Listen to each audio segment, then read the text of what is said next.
어떻게 봐야 돼요? 이게 심각하다고 뭐 좀 이따 또 얘기해야 되겠지만 기록도 안 돼 있어요. 그래요. 기록이 그 필요한 얘기까지, 얘기 예. 좀 이따 해야 되는데 그것도 문제지만 실제로 이게 아주 뜬 소문이나 헛소문은 아닌 것 같습니다. 그게 검증이 되는 사람들이 글을 쓰는 거기 그렇죠. 때문에 예.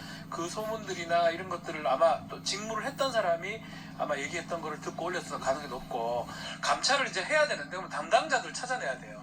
그 담당자한테 얘기하기 쉽지 않을 겁니다. 왜냐하면 본인도 범죄가 되거나 징계 사유가 될 수 있기 때문에 숨지 않을까 싶고요. 그렇기 때문에 사실 기록을 해놔야 되거든요. 예. 이전에 다 기록을 했는데 근데 이거는 뭐 지금 보면 지금 드러난 것만 편지 배달 물심부름이겠지만 더 있을 가능성이 매우 높지 않겠습니까? 그렇습니다. 예, 그 술심부름, 담배는 안 피나? 뭐 먹는 거라든지 아니 기어 나간다든지 이런 것들까지 했을 가능성은 또 배제할 수는 없는 거거든요. 그러니까 단순한 감찰 문제, 이제 감찰이라는 게 예. 필요한 건 사실관계 확정을 위해서는 당연히 필요한 거고요. 예. 지금 이 상황이 범죄 상황이라는 거를 정확하게 인식을 해야 돼요. 이제 직권남용죄라는 게 의무 없는 일을 하게 하는 게 직권남용죄고요. 직무유기죄라는 게 의무 있는 일을 안 하면 직무유기죄인데요. 지금 그 대상이 공무원이건 누구든지 간에 지금 특정인이 이런 일을 해라. 그러니까 자기들끼리 자발적으로 하진 않았을 거 아닙니까? 분명히 뭔가 이 7명에 대한 조직이라든지 어떤 윤석열 씨에 대한 편의를 제공해 주는 데 있어서 이것을 그 의무 없는 일을 시킨 사람이 존재를 할 겁니다. 예. 거기에 대해서는 이제 직권남용죄가 바로 적용이 되는 거고요. 뭐 일지를 작성하지 않았다라든지 교도관으로서의 의무를 이행하지 않은 부분은 직무유기가 되는데 여기서 제가 이제 좀 그 말을 첨언해드리고 싶은 게 이 직권남용이라는 거를 가장 저지르기 쉬운 조직이 있어요. 대한민국에. 그게 두 군데의 조직인데 하나가 국정원입니다. 국가정보원.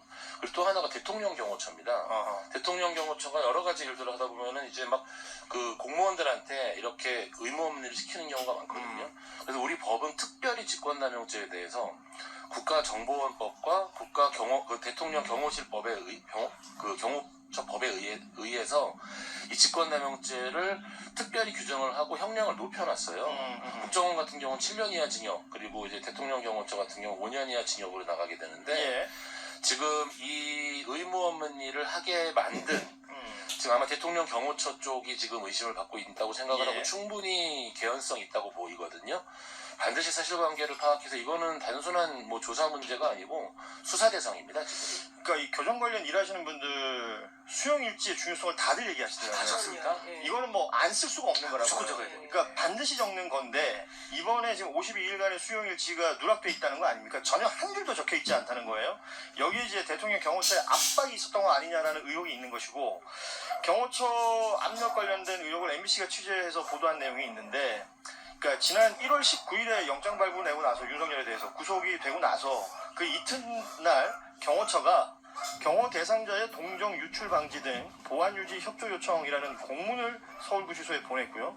그 공문 내용을 보면 언론의 경쟁적 취재로 각종 내부 정보 유출 가능성이 커지고 있다라면서 유출 시의 보안 의무 규정에 따라 관련자가 처벌받을 수 있다. 이거 얼핏 보면 협박처럼 보인단 말이에요. 그렇죠. 예.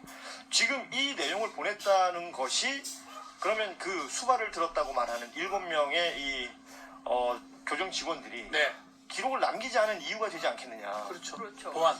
예, 관련해서 제가 오늘 대통령실에 그 브리핑에서 이걸 물었어요. 예. 대통령실에서도 굉장히 그 위중하게 이 사안을 지켜보고 있다. 그리고 뿐만 아니라 이제 지규현 판사 룸사롱 의혹, 뭐 그리고 이제 검사들 집단 행동 뭐 이런 등등에 대해서도 이게 공직기관과 관련된 물론 예, 이제 사법부는 별도의 트랙으로 예. 저희들이 살펴봐야 되겠지만 행정부 안에서 빚어진 이 문제는 묵과할 수가 없는 것이죠. 그리고 감찰로 끝낼 일이 아니라 앞서 변호사님 말씀하신 대로 이것은 수사의 영역이고요. 왜냐하면 지난 2월에 알박기 인사로 김현수 당시 서울구치소장이 임명이 됐어요. 김현우. 김현우. 김현우입니다. 아, 자꾸 김현수라고 그러네. 김현우 소미한 구치소장이 그때 어쨌든 문제적 상황이 돼가지고 지금 다시 수원구치소로 다른 구치소로 이동을 했는데 지금 안양교도소장. 안양구치소로 이동을 했는데 당시에도 보면 이제 그 뭐 봐주기 한 거 아니냐 이런 의혹들이 상당히 많이 있었고 특히 교도소 안에 있는 사람이 어디서 저희 뭐 당시에 재판에 헌법재판소에 출석할 때마다 너무나 이제 멀끔하게 하고 나와가지고 예.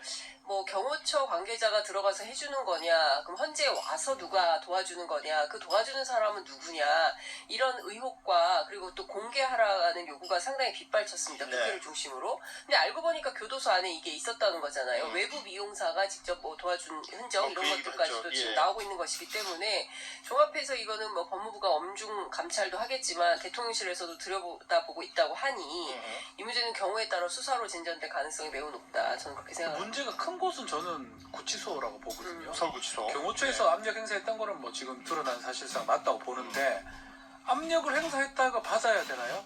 그렇지도 않습니다. 뭐 그거는 그 다름의 문제고 결국은 구치소장이라든지 지금 팀장을 비롯해서 7명이 갔다면 예. 그 사람들을 누가 지시를 내렸고 갔는지 어떤 행동을 하게 시켰는지 등등도 경호처 조사도 필요하지만 구치소 조사가 더 중요한 상황이 아닌가 지금 싶어요. 김현우 구치소장 당시에 네. 얘기를 해주셨는데, 그러니까 장경태 의원이 최근에 열람한 내용이 있다고요. 이 윤석열 수용자가 있을 때 수용관리 계획서라는 게 있는데 여기에 일반 접견과는 달리 접견 시간대 외에 접견 실시 등을 허가한다. 이런 내용이 있었다는 잘못된 겁니다. 거죠. 아시다시피 강의구 전 부속시장이 들어가서 뭐 휴대전화로 전화기. 뭐 강아지 그림을 사진 뭐 봤네 보여주고. 어쨌네 뭐 이런 얘기가 있었던 것이고, 접견도 정해져 있는 시간이 아닌 네. 그 이후의 시간, 심지어는 밤늦게 혹은 본인이 그 석방되던 일박 그날은 1박 2일로 그렇죠. 접견을 하기도 했던 이런 내용들이 따지자면 김현우 전 구치소장, 서울구치소장의 결정으로 이게 벌어진 일이다. 이렇게 되면 아까 우리 김정환 변호사 말씀하셨지만 그 책임이 있는 사람이 딱 정해지는 거잖아요. 이렇게 그렇죠. 되면. 네. 그럼 이 사람은 지금 단순히 뭐 직권남용 뭐 이런 것들이 아니더라도, 직무유기 이런 것들이 아니더라도 더 처벌받을 수 있는 것도 있는 거 아니에요? 저는 이렇게까지 얘기할 필요가 있을까 싶은데 뇌란 방조에 해당한다고도 느낌도 들어요. 연결까지 된다. 예. 그러니까 막 그걸 너무 막 인과성을 이렇게